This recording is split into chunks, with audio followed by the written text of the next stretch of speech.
Баршаңызға сәлем. Бүгін сіздермен кавказдардың лепешкасын жасайтын боламыз. Чипалгаш. Ол өте дәмді, әрі тойымды, пайдалы тағам. Мен оны уже біраздан бері жеп жүргем, бірақ жасап көрмеген екенмін. Енді бүгін жасап көргім келді. Өзімнің ойымдағындай өте дәмді, әрі жасалу жолы да оңай екен. Ең алдымен бізге жылы 600 мл айранымыз және 2 жұмыртқа,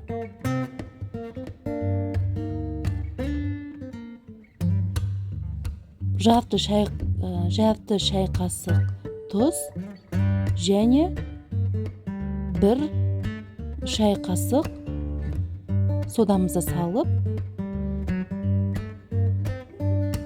2 шай қасық қантымыз немесе 1 ас қасық қантымызды салып, жақсылап араластырып аламыз.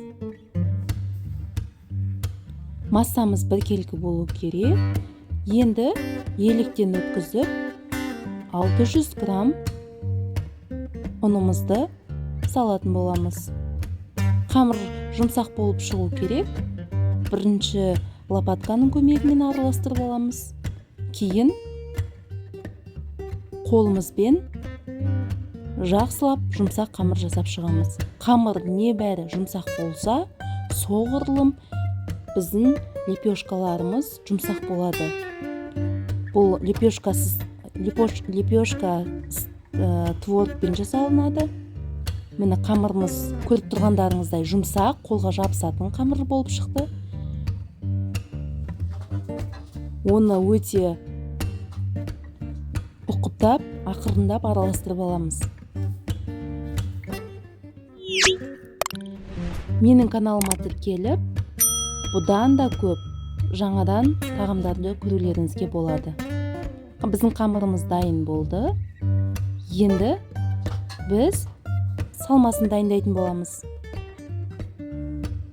Ең алдымен аскөгімізді турап аламыз, яғни укробымызды ұсақтап турап аламыз.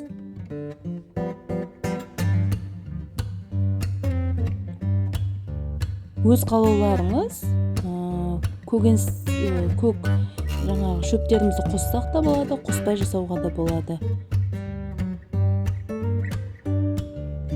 Және 200 грамм творог саламыз. Мен 200 грамм творог салдым, және одан да көп салуға да болады, салмасын. Және жарты шай қасық тұзымызды саламыз. Укробымызды салып, жақсылап араластырып аламыз.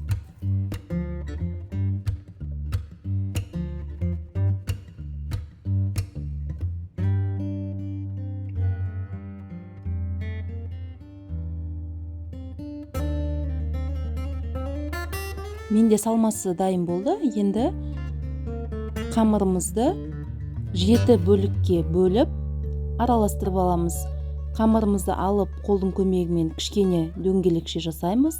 Және 2 ас қасық творогымызды салып, оны бүгіп шығамыз, бүріп шығамыз, яғни салмасын ішіне салып. Ол қамыр өте жұмсақ. Енді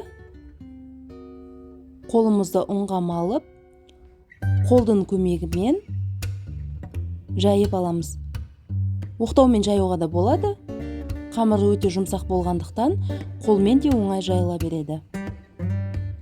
Қолмен тегістеп шығамыз, себебі біздегі ортаға салынған салмамыз барлық жеріне, яғни барлық жерінде болу үшін біркелкі етіп қолдың көмегімен жасап шығамыз. Біздің қамырымыз дайын болды.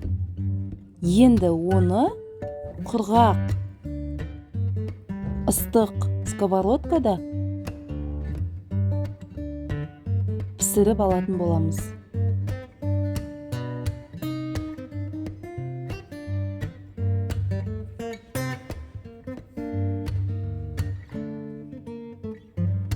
Бізде шетінің барлығы бірдей болу керек. Қолдың көмегімен барынша барлығын біркелкі етіп жасауға тырысыңыздар. Енді қызып тұрған сковородкада, табада пісіріп аламыз. Екі жағында қызартып пісіріп аламыз.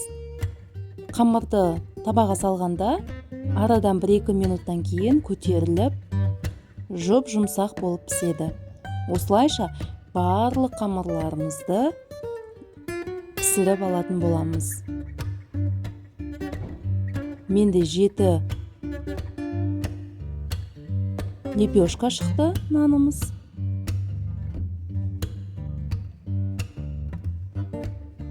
Бұрын соңды жеп көрмегендер болса, бұл өте дәмді. Шынында да өте дәмді, сондай тойымды тағамдардың бірі. Өзіме қатты ұнайды. Және, если сіздерде творог болмаса, асқабақпен де жасауға болады. Асқабақпен де өте дәмді болады. Мен келесі жолы асқабақпен жасағанды салатын боламын. Бұл жолы өз қалауыммен творогпен жасағым келді сізбенмен. Осылайша барлық 7 нанымызды, лепешкамызды жасап шығамыз.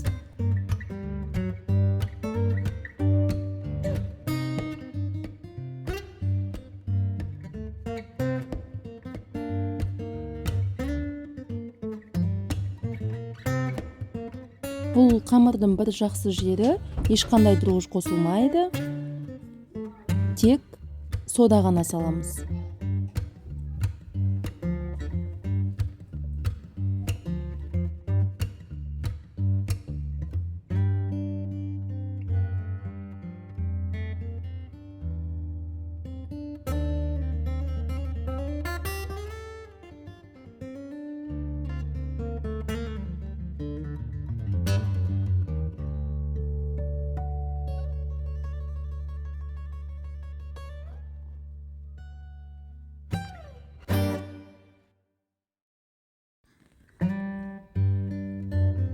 Нандарымыздың барлығын лепешкаларымыздың арасына сары майымызды жағып шығамыз. Менде топленое масло, яғни күйдірілген қолдың майы, ол өте қатты үйлеседі осы лепешкамызға. Егер сіздерде жоқ болса, дүкеннің сары майын ертіп жағуға да болады.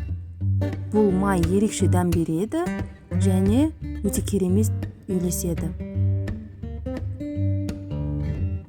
Және де өте жұмсақ әрі тез дайындалады.